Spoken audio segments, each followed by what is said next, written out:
Jordan brand continues expanding its cultural connections, especially with the Spanish-speaking world, by unveiling the Jordan Session Somos Eternos for Día de Muertos 2025. Positioned as the first skate shoe from the brand, the model complements recent releases like the Air Jordan 1 Low Día de Muertos and Air Jordan 3 Vuelo.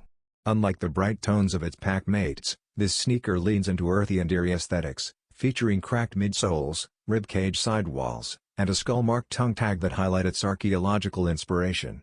Adding a playful yet haunting touch, the insole depicts a skeleton lounging inside a coffin with the phrase Nadie, vivo, esta, vida, meaning no one gets out of life alive.